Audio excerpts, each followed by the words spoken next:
Good afternoon, everybody. Today I'm going to be showing you how to make a simple pot pie using ingredients that I just had in the pantry and in the refrigerator. And actually you can use most of the ingredients from the pantry if you have them. So what you're going to need is going to be a refrigerated pie crust, or if you have the frozen crust that comes already in the pie dish, you can use one of those too. I'm going to be using a bag of frozen mixed vegetables. You could also use canned mixed vegetables if you have those in the pantry. A can of cream of chicken soup, a can of chicken, and then I have some salt and pepper. So the first thing I did was I preheated the oven to 350 degrees. Then I took my pie crust out because I'm using refrigerated pie crust, and I'm going to do a bottom and a top crust for my pot pie. So I took the crust out, and you want to let it sit out at room temperature for about 20 minutes so it gets soft and it'll unroll easily for you. So while that's sitting here, we're going to go ahead and we're going to mix up our filling, and this is super easy. I love to kind of look at what I have and try to, come up with recipes and things to use what I have. So I looked in the pantry and I had a few different items, and I thought, it'd be really easy to make a pot pie. Something else you can do with your pantry items, if you take a look, a lot of us usually have a good stock of canned vegetables. You can make yourself a vegetable soup. There's lots of things you can do. So I'm going to put our chicken in first. And I like to just take a spatula and just kind of break up the chicken.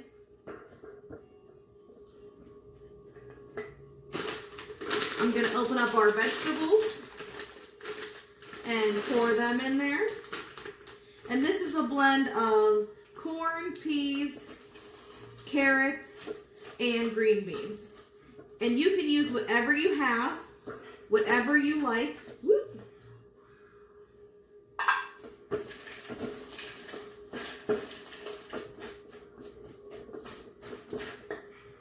I'm going to open up a can of our cream of chicken soup.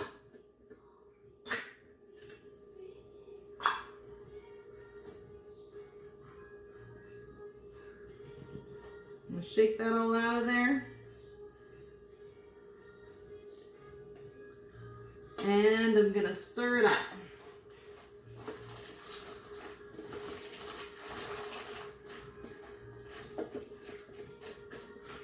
And the more you stir, the more that chicken will kind of break up. Sometimes it's a little chunkier in the can, so you can break it up a little bit.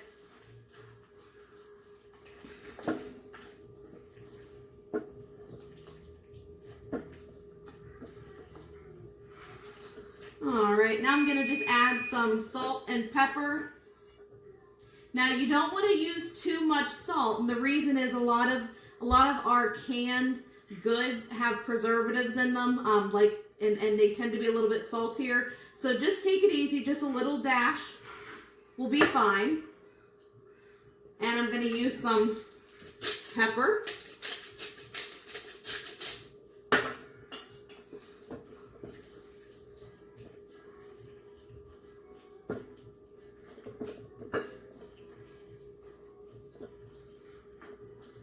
Okay, so that's all mixed up.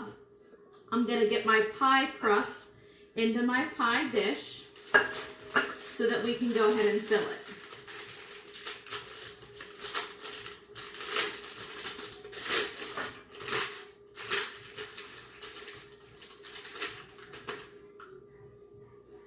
Now this should come apart pretty easily. Sometimes it gets a little hard to get going at first. Sometimes it's a little stuck.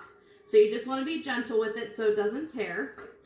Now normally you should use a 9-inch pie dish. Mine is a little bit, it's a deep dish pie plate. So when you use a deep dish, sometimes the pie crust won't come up and over the top. So I'm just going to gently press it, and I at least want it to come to the rim.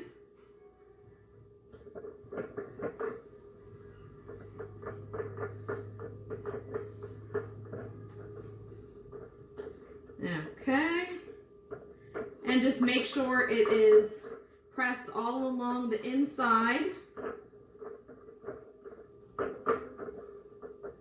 Now something else that I like to do, let me get a fork, is I like to just poke with my fork some holes in the bottom of the crust. What this will do is it'll help to make sure that it doesn't bubble up too much underneath. So I just put a few pokes in there. And here is our mix. It's ready to go in. It was that easy. Just put it all in the bowl, mix it together, and now we're going to fill our pie.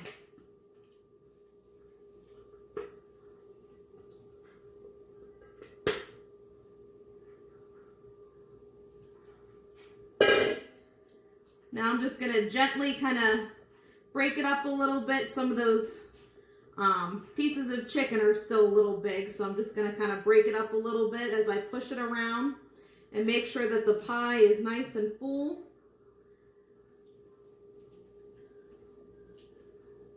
Make sure everything is spread even.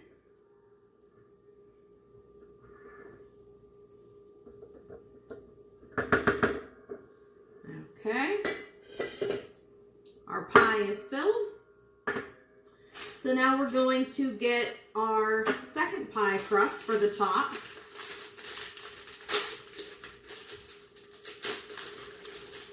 I got my pie crusts, they were at Aldi's, and they actually had them on sale for 49 cents. So this is a super cheap meal.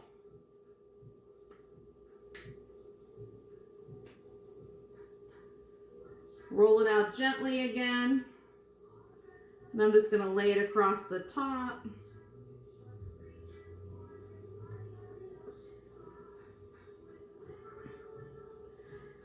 And since my dish was a little bit deeper, like I said, the pie crust didn't fit as nicely as I would have wanted it to. I'm just going to actually kind of roll the dough a little bit inward on the inside of the rim instead of on the outside. Just so it kind of meets that other crust that was on the bottom. And now I'm going to take my fork and we're going to do something called crimping. So you use the fork to actually make like the little lines that you see on the edges of the pie. So I'm going to use the fork, and what that's going to help to do is help to seal our crust together. Sometimes it sticks a little, but I want our top crust and our bottom crust to be crimped together so that they form a nice seal.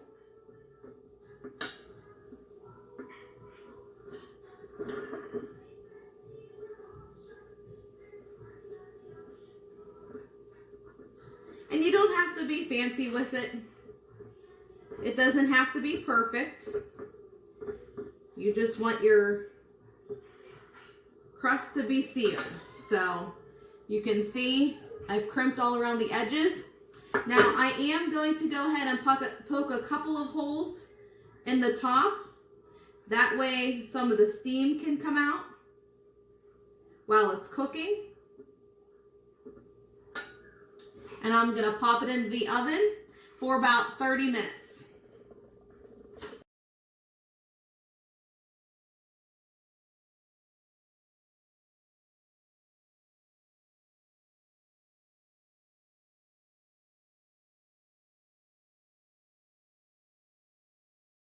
Hey everybody, our pot pie is done. I just took it out of the oven. It looks delicious. It smells wonderful. So I had, at 30 minutes, I checked it and I noticed that the outside crust was getting a little brown. So I have these little kind of crust protectors that I bought at Walmart, and it's a little easier than working with tin foil on your hot plate. So they're actually made to fit right over the pie dish. So I just set it on top when it was in the oven, and that allows the crust to still cook, but it doesn't get too brown or it doesn't get burnt. So After I did that, I cooked the pot pie for another 20 minutes. And the top of it is nice and lightly browned. And keep in mind, everything that we used, like the chicken is already cooked in the can, the vegetables were frozen, the soup it's already made. So really, our filling just really needs to be warm, or to get hot inside of the pot pie. So really, what we want to actually make sure that is baked or cooked is actually the pie crust itself. So 30 minutes, check it. Make sure it's not getting too brown on the crust, and if you need to cover it, you can.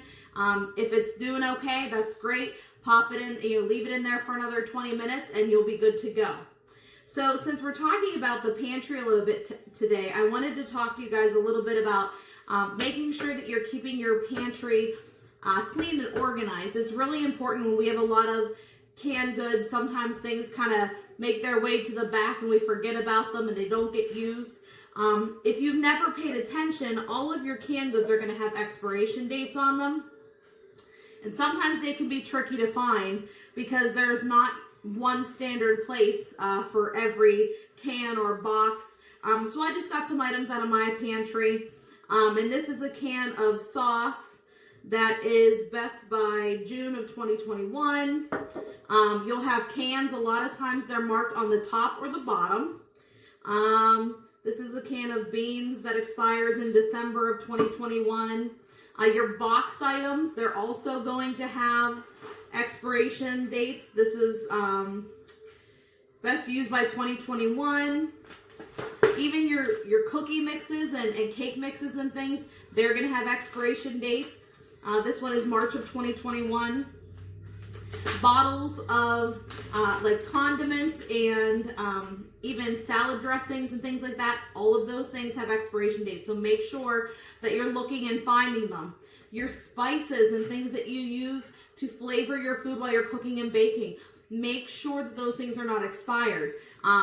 If they're expired, a lot of times your spices might get hard or kind of stick to the inside of their container. So we want to make sure that you're not using food that's expired.